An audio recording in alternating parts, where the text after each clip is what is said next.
एबे भी आंचलिक पाणीपाग विज्ञान केन्द्र पक्षर पाणीपाग को नहीं एक बड़ खबर सामना को आसी। सूचना अनुजाई राज्य में प्रचंड ग्रीष्म प्रवाह जारी। आज 44 डिग्री छुईब पारद।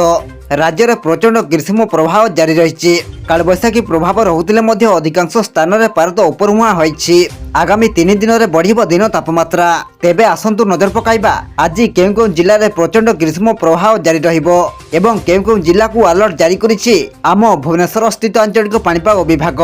से नहीं भिडियो संपूर्ण अपडेट जानिबा, किंतु ता पूर्व भिडियो को गोटे लाइक करंतु एवं भिडियोटी को आपण मानक सांगसाथी मानक बहु मात्रा रे शेयर करंतु। जदि आम चैनल रे आपण प्रथम थर भिडियो देखुछन्ते ताहले एबे ही चैनल को सब्सक्राइब करी पाखरे थिबा बेल आइकन को प्रेस करी ऑल नोटिफिकेशन ऑन कर रखंतु, जहा द्वारा आगो को एमिति पाणीपाग संबंधी लेटेस्ट ब्रेकिंग न्यूज आपण माने सर्वप्रथम आम चैनल माध्यम रे पाई परिबे। पाणीपाग विभाग पक्षर प्रकाशित रिपोर्ट अनुसार 2 ରୁ 3 डिग्री सेल्सियस पर्यंत बढ़ीपार पारद 19 तारीख अर्थात आज और आसंता काली बलांगीर, टिटलागढ़, झारसुगुड़ा और संबलपुर तापमात्रा 44 डिग्री छुई पारे।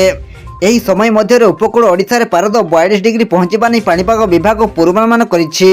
गतकाली 40 डिग्री उपर 11 शहर तापमात्रा रेकर्ड करा जायथिले मध्य बौद्धरे सर्वोच्च तापमात्रा 42.9 डिग्री रहिथिला। आसंता 24 तारीख पर्यंत सारा राज्य में कालबैशाखी प्रभाव लगी रहिबो। विशेषकर उत्तर और दक्षिण ओडिशा रे प्रभाव अधिक रहिबो।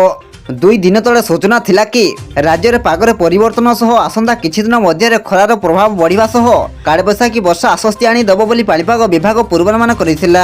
आसंता 2 दिन मध्य राज्यर अनेक जिले में कालबैशाखी प्रभाव सह वर्षा रहिबो।